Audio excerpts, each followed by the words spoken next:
Inquirer.net. Oh, it's confirmed. Sabi daw po mga kababayan, Chinese woman Guo Wa Ping is Alice Go. Mga kababayan. Sabi din dito, just in, Senator Risa Ontiveros says embattled Bamban Mayor Alice Guo's fingerprints. Ayan ha, fingerprints na po yan mga kababayan. Match with Chinese woman Guo Ha Ping. At kasama po dito mga kababayan, yung pong umimbestiga po ang NBI, mga bossing, isang kapaho. Indeed, the NBI has confirmed that the fingerprint of Mayor Alice Guo and Guo Wa Ping match, magkaparehas mga kababayan. Sabi nga ho nila, mga bossing, kahit pa twins yan o kambal yan, walang nagkapareho ang fingerprint. Ano po mga kababayan? Eto, sa pool. Ano ho? Ibig sabihin, they are the fingerprints of one and the same person, mga kababayan. So ano pa ang dapat gawin dyan? Ano? Kasuhan na, ipasa na sa korte kung ano dapat yung mga dapat ikaso, simula doon sa mga ginagawa doon sa loob ng Pogo at kung ano-ano pa po, mga bossing. Para ito managot ho sa batas. Sabi naman po, nung isang spokesperson ng PAOK, mga kababayan, wala daw kukup-kup dahil ang China daw po tinakwil na o kaya tinalikuran na ni Alice Guo ang China simula daw ho mga kababayan nung kumuha na ng passport ng Pilipinas si Alice Guo. Di kung sa ganun, mga kababayan, yung iniisip nilang deportation, huwag na nilang isipin yun. Ang una dapat gawin dyan, kulong muna. Saka na lang yung deportation. Ano yun? Ganun-ganun lang? Yung mga ginawa, yung mga krimen, kung merong mga krimen, hindi papanagutan ho, mga kababayan.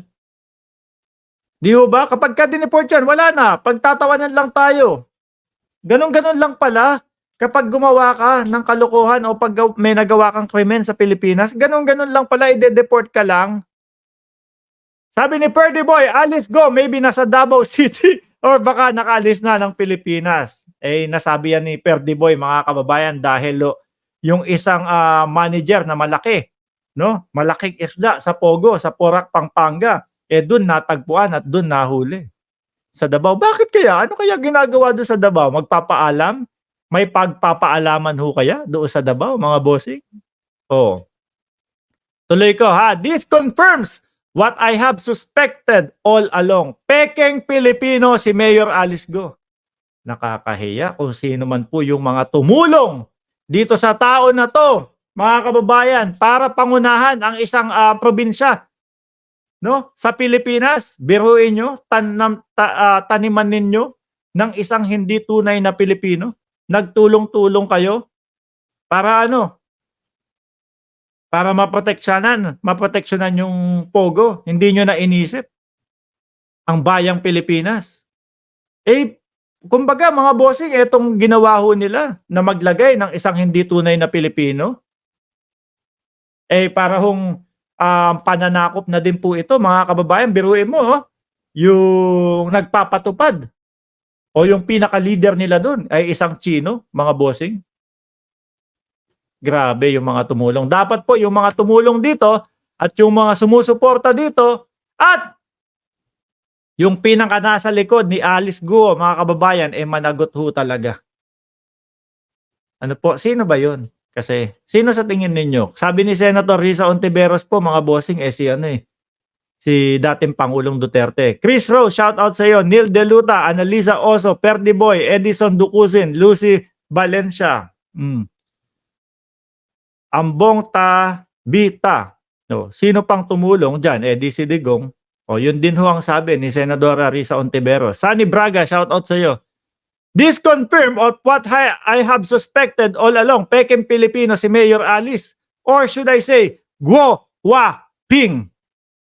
Ang galing nilang mag-imbestiga, mga kababayan. Ano po? Ang galing nilang mag-imbestiga. Hindi talaga kagaya to nung kay Bato. Yung kay Bato, kala mo kung ano-ano lang ho, mga kababayan. Ayun, nakapagsulat na kaya ng resolusyon si Bato de la Rosa doon sa kanyang investigasyon, doon sa kanyang Senado? no, sa Senado. She is a Chinese national masquerading o nagtatago bilang isang Filipino citizen to facilitate crime being committed by Pogo Protector. Mga kababayan, wala na pong iba. Paano nga ba naman? Di ba masisita yung mga ginagawa nila doon na mga illegal kung ang mayor may kaugnayan sa Pogo ho, mga kababayan. So, ako ho naniniwala, mga boss, chief, amo, sir, na meron pa pong mga ibang mga politiko, no, na nakaupo diyan na kagaya din ho ni Mayor Alice Go. Kung Pilipino man 'yan, malamang nakakatikim ng pera ng Pogo, mga kababayan. Nakakatakot ho yung ganyan. Biruin mo magiging katatawanan ho tayo, mga bossing, sa labas ng bansa. Oh, doon sa Pilipinas, pwede yung mga ganyan. Doon sa Pilipinas, doon mga nag-ooperate yung mga ganyan. Nagmumukha ho tayong salot, mga kababayan, sa buong mundo.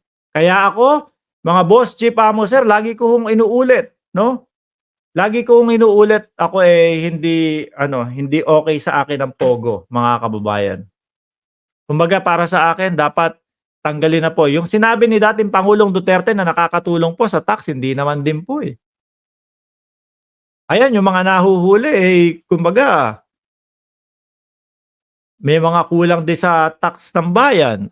Hindi naman bayad din ho, mga bossing. Yung sinabi ni dating Pangulong Duterte na makikinabang sa trabaho, mga Pilipino, wala din ho. Nagpapadala sila ng santambak na mga Chino. Buti na lang ganun ang nangyari.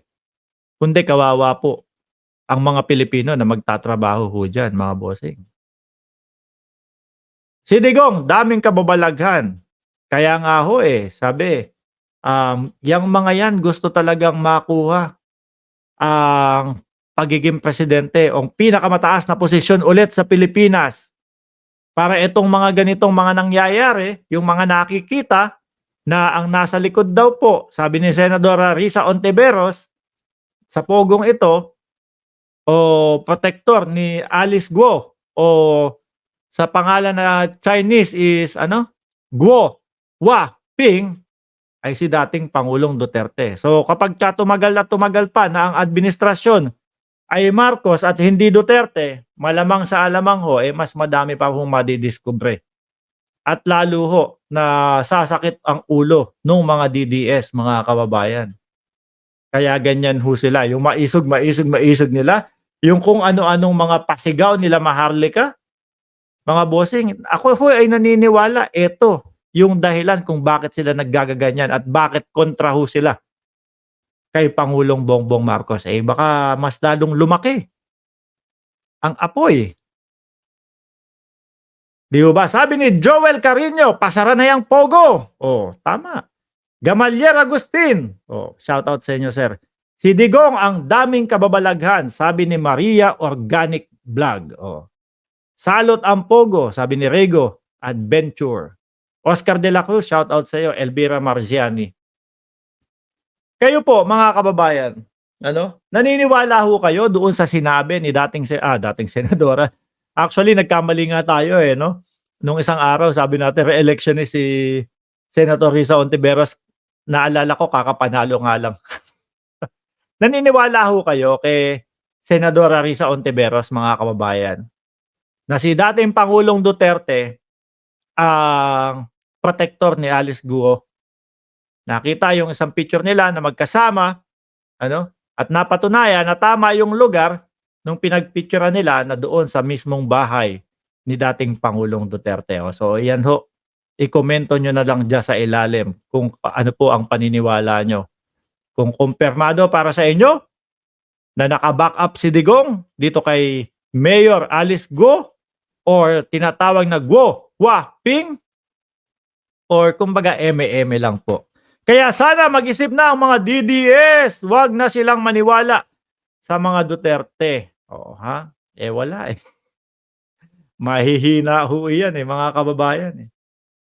Kung merong mahina, siguro itong mga DDS, mahihina ho.